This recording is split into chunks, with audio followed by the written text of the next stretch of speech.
Hello, and welcome to my guide on the Rail Incursus. I wanted to show you some of the recent fights I've had with this ship, kind of for instructional purposes. So I'm a little bit rusty at frigate PvP, just because for the past couple of months I've been focusing mostly on the Alliance tournament, but I've recently got back into doing some. Started frapsing all my fights in order to help correct some of the piloting mistakes I was making. And I've gotten enough good fights over the last week to put together a video for instructional purposes, I guess, so I figured why not.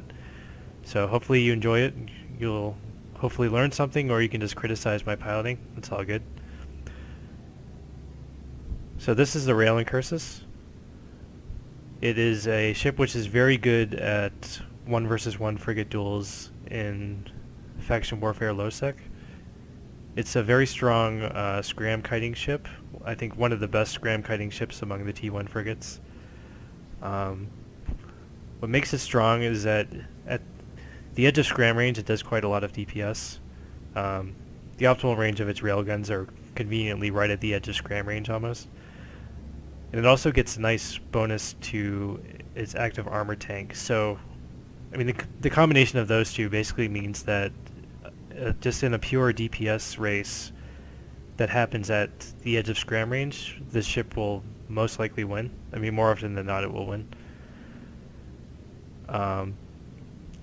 So your goal when flying the ship is basically just to scram kite your target, like almost no matter what you're fighting. And if you're able to dictate range, then usually you win, just because this ship really excels at fighting at the edge of scram range. It's also a ship that's very simple to fly for that reason. Just because almost no matter what you're fighting, you almost want to do the same thing. That means it's fairly one-dimensional also in that sense. It really depends on its ability to control range, and if it can't do that, then it's really at a disadvantage.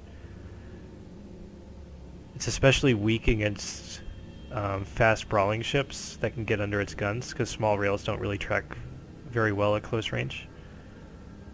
It's also very vulnerable to newts, so like almost like a slasher with a newt in its utility high is like almost the worst thing that you can fight. It's also a ship which is not particularly good at fighting gangs or multiple targets. The reason for that is that it's not really fast enough to split up targets on grid, and it doesn't really do enough DPS to quickly kill initial tackle before their help arrives, at least not reliably. So you do have to be careful about what you engage. So I'll talk a little bit more about the fit. It has 125 railguns in its highs. In terms of ammo, by default you'll use Antimatter. You also want to carry with you a load of Javelin, which is close range tracking bonus T2 ammo. And you also want to carry a load of longer range ammo. I like to carry Iridium, but I think Tungsten is also a good choice. I'll show you why you want to do this in one of my fights. In the mids you have to help to control range, you have Afterburner, Web, and Scram. And because range control is so important for this ship, I think you should always try to have the best Afterburner and the best Web that you can. So I always have the T2 Afterburner in the metaphor of Web. I think the low slots are fairly standard. You have a Ancillary Armor Repper, a Mag Stab, Adaptive Nano Plating, and a DCU. For rigs, we have a Burst Aerator and a Nano Pump. And for the third rig, I've chosen a small Transverse Bulkhead, which is the hull tanking rig. The Incursus actually has a lot of structure HP. I think it has the most structure HP of any T1 frigate. I'm not completely sure about that, but most Galenti ships have a lot of structure HP, so it does benefit a lot from this rig. I'm not completely sold on it though. I think also that a hybrid metastasis adjuster or locust coordinator would also be a good choice. I think you could also put a polycarbon there for more speed. I think that would also be okay. You could also, I think, maybe even have a second nano pump just to have a better active tank. I've kind of gone with this just because the drawback to it is to cargo, which really doesn't matter. I mean, you can see my cargo is almost empty. And more EHP is always good, just no matter what you're fighting. So I've tried a lot of different fits, and I've kind of settled on this one for now. This is actually not the fit that I was using in most of the fights I'll show. The fit I was using was an armor-plated version, where basically I'd replace this adaptive nanoplating with a 200 mm Metaphor plate, and then I replaced the bulkhead with a anti-explosive pump. That version has more EHP, but the big problem with it, and the reason I don't use it anymore, is that its speed is about 100 meters per second slower. And there's actually one fight that I'll show later that I think I lost in part because of the speed differential. I also made a lot of piloting mistakes, but I think having more speed in this ship is really good.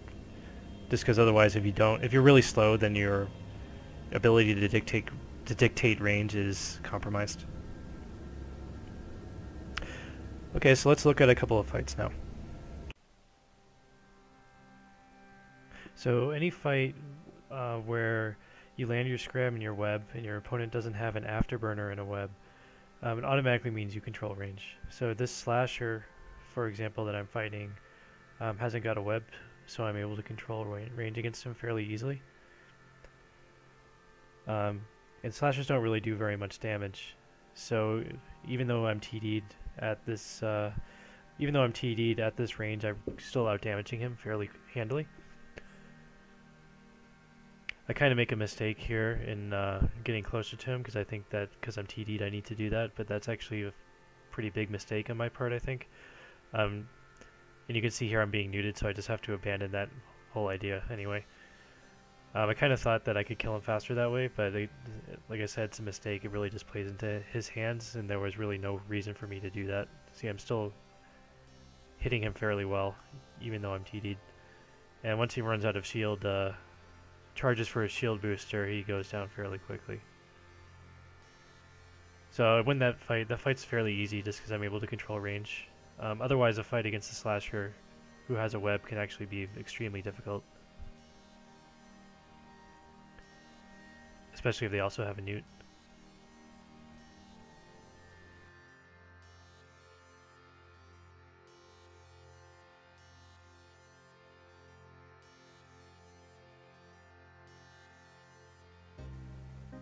This Atron I'm fighting is actually a MWD Atron, who's a shielded blaster fit, so he doesn't have either an afterburner or a web, and he has short range weapons, so he's not even able to hit me, so he just really has no chance at all in this fight. Yeah, Rail Incursus is really strong in this kind of matchup, and you just find him all over the place in low sec. It's really common. He's also not a very experienced player either.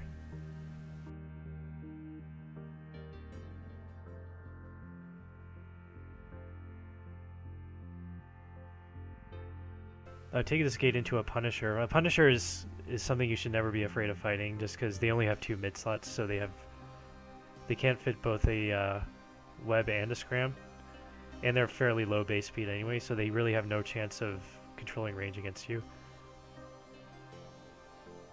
They can still hit you at your optimal range if they load Scorch, but I think against most Punisher fits, Rail Incursus is really, I think, just better in a straight DPS race anyway. Unless there's some like crazy overtanked 400 mm fit, but even so, even if you're losing, you can always just run away. But you can see here that I'm easily out damaging him. He makes a mistake in not using Scorch. He's actually loading multi-frequency, so he's really barely able to hit me. But he still is tanking fairly well.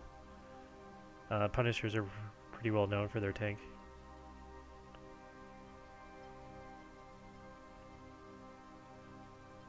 But still, it's just a matter of time.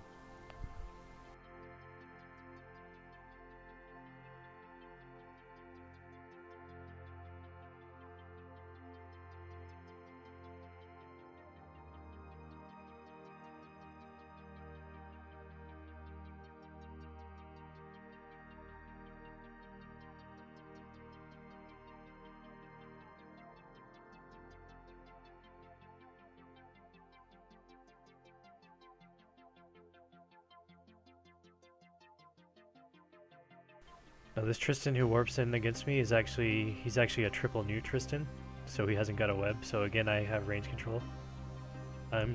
Much like the Punisher, he's still, I mean, all his damage comes from drones, so he's still able to hit me. But still in a straight DPS race, Tristan really can't match up against an Incursus. It just really isn't as good in this type of straight DPS race. But I really do need to work on my range control, as you can see, because I'm relying a bit too much on the keep at range button. And what that does is it causes you to sort of over and undershoot your optimal range if you're not paying attention. And the danger here, as you can see, I drift right into his newt range, and that's just really, really dangerous for me, because actually if he newts me out, that pretty much means I lose. But fortunately I'm able to get myself out of newt range before I get capped out.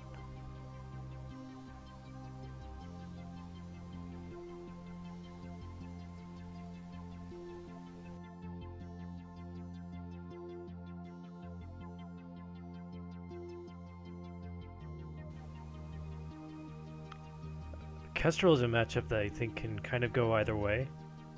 I think the Incursus has a bit of an advantage just because it's naturally faster and it has a better just tank and DPS. So if it's able to control range, it should win. So this fight kind of favors me just because it kind of starts almost right at my optimal range.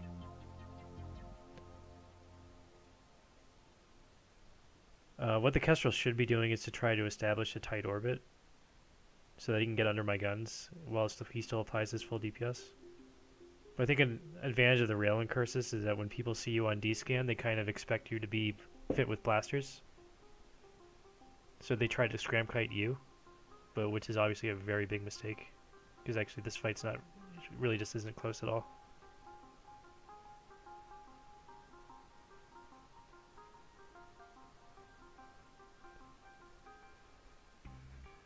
A Breacher is actually very similar, but I think a Breacher is actually more dangerous just because they have higher base speed. Not only that, but they also have a much, much better active tank than the Kestrel does because of their bonus. So this is kind of this Breacher is a dual tank Breacher with an active shield and an active armor tank, which is kind of a very common brawling or scram kiting fit. But fortunately I'm able to control range.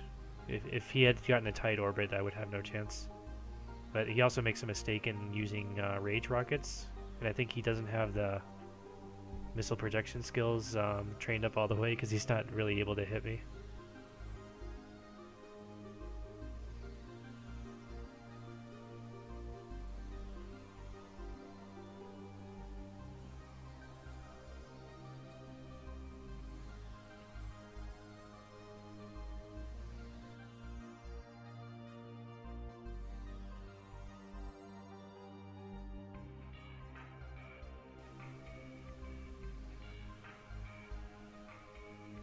Another reason I like this ship is you can kind of freely engage things that are above your class, especially assault frigates or destroyers.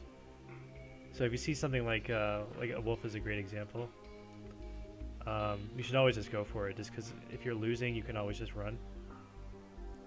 And you can always just hope that they don't load barrage, and then they can't really hit you. Unfortunately, I think this wolf did load barrage, so I'm kind of like halfway through my armor repper charges, and I haven't really scratched his armor at all, so it's just time to run away. To do that, you just overheat your web and afterburner, find a good celestial to align to, and then just warp out. So because you really are not in danger of losing, you should always just go for it.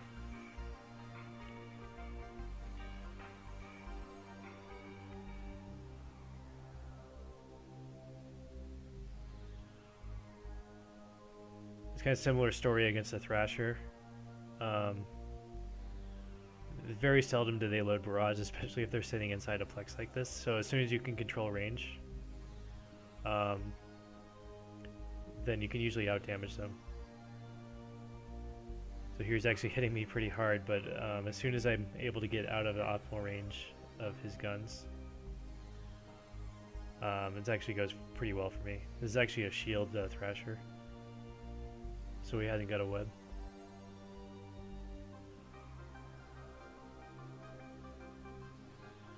But actually it was still fairly close. I got out of his range just in time, I think. But yeah, some destroyers like Dragoon, you can't really expect to beat, but Thrashers and Catalysts make really good targets.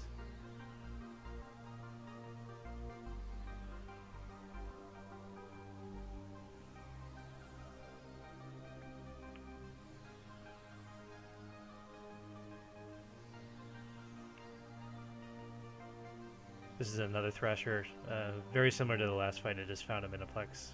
I think my reactions are a little bit better here, so I'm able to get out of his range a lot faster. Even before he's really able to start damaging me.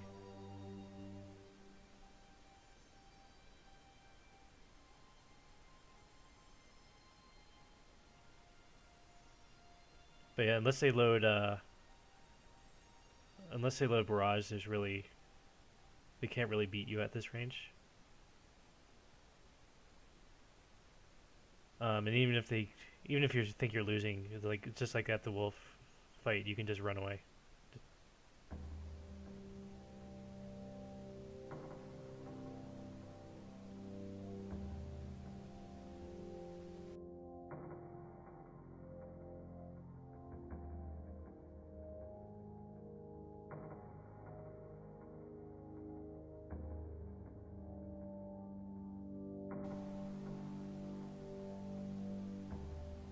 So the kind of matchup that's actually the most dangerous are against fast brawling ships, of which the Executioner, if they load multi-frequency, could be one.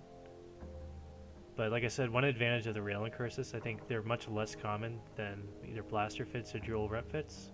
So I think this Executioner kind of expects me to be Blaster Fit, so he tries to Scram Kite me with Scorch, which is a mistake, because he really can't stand up to the damage that a Rail Incursus does. What he should be doing is to try to get a tight orbit with multi-frequency. He actually does do that towards the end. You'll see soon he'll try to come in close, but he's already deep in structure when he does that, so it's kind of almost too late.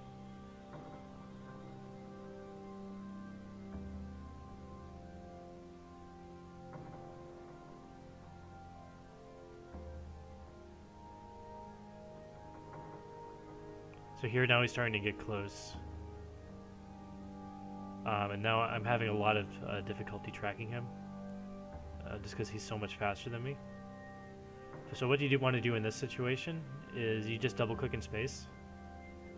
If you manually pilot the right way, you can reduce your transversal and just get one or two more good hits on him. And that's really all I need to finish this fight, fortunately.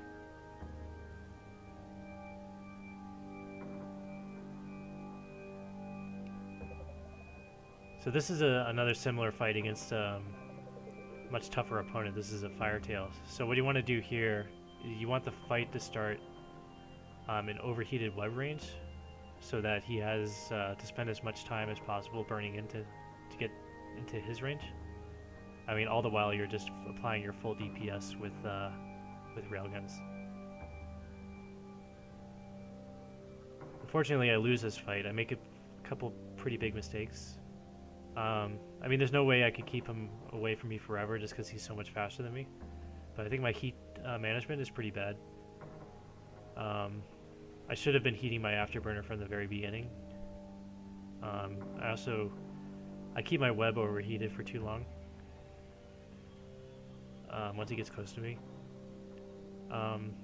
Also, what you see I do here is once I'm having trouble tracking him, I switch to Javelin. Which is tracking bonus, but it helps a bit, but not that much.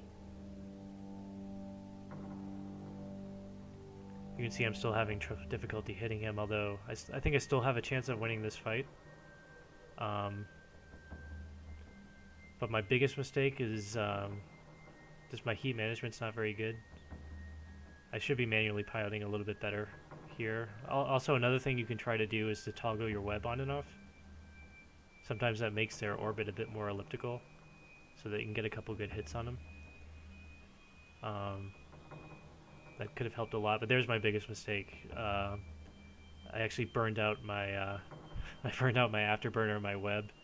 So once that happens, I'm just done, because without the afterburner you can't really control transversal by manually piloting, and without the web you can't try to disrupt his orbit by toggling it on and off. So really, there's nothing I can do at this point. This is also the fight that I was referencing when I said that the armor-plated Incursus is too slow. Because I think if I had a bit of a faster fit, I would have had a much better chance. Obviously, if I had been using a snake set, I think this fight would have been trivial.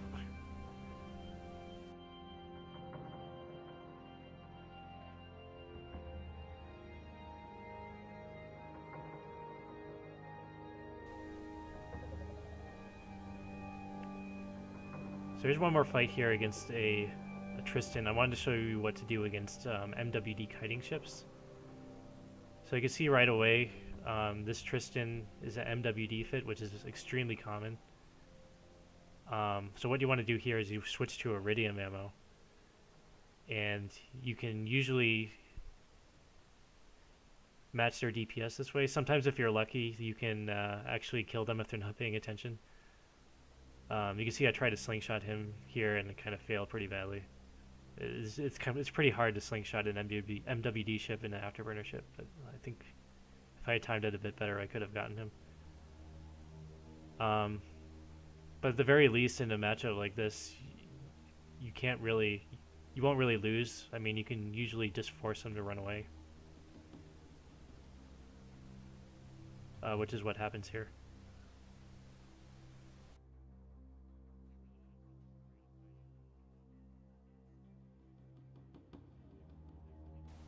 So that's all I really have to show in terms of fights. This is just kind of a bonus. I found a Thorax who was running a mission in low sec, so I just probed him down and decided to use my Incursus to kill him. So I really like this ship a lot. It's a ship that when new players are asking for fits or ships to start off with solo PvPing, this is usually what I recommend, just because it's very effective. And it's very easy to fly. So thanks for watching. Hope you enjoyed it.